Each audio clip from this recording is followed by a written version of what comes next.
লাউ সিজন থাকতে থাকতেই আপনারা অবশ্যই রেসিপিটি বানিয়ে ফেলুন। আমাদের বাড়িতে লাউ সিজনে এই রান্নাটা বেশি হয়। তো হ্যালো সবাইকে, কেমন আছেন সবাই? আজকে আমার মা আপনাদের দেখাবে ল্যাঠা মাছ দিয়ে লাউ দিয়ে একটা ঘন্ট। খুব অল্প সময়ের মধ্যে দারুণ একটা রেসিপি, চলুন তাহলে তৈরি করা যাক। তো কড়াইতে প্রথমে তেল গরম করে তার মধ্যে একে একে নুন হলুদ মাখানো ল্যাঠা মাছগুলো দিয়ে দিতে হবে। মাছগুলো এপিট লাল লাল করে ভেজে একদম তুলে নিতে হবে। তারপর ওই তেলের মধ্যেই ছোট ছোট করে কেটে রাখা আলুগুলো দিয়ে নাড়াচাড়া দিয়ে ঢাকা দিয়ে দিতে হবে 4 থেকে 5 মিনিটের জন্য।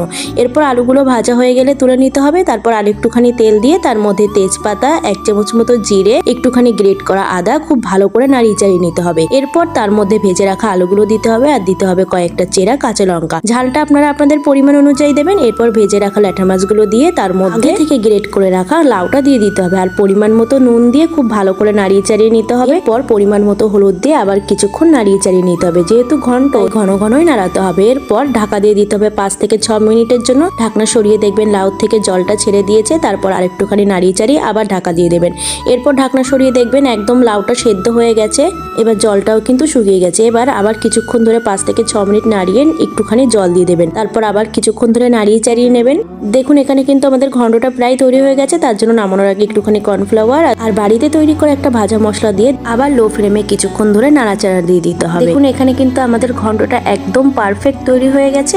এবার কিন্তু নামিয়ে দিতে হবে। ব্যাস, তাহলে লাউ দিয়ে ল্যাঠা মাছের ঘন্ট একদম তৈরি হয়ে যাবে। আপনাদের কাদের কাদের বাড়িতে এই রেসিপিটা রান্না করে অবশ্যই আমাকে কমেন্টে জানাবেন।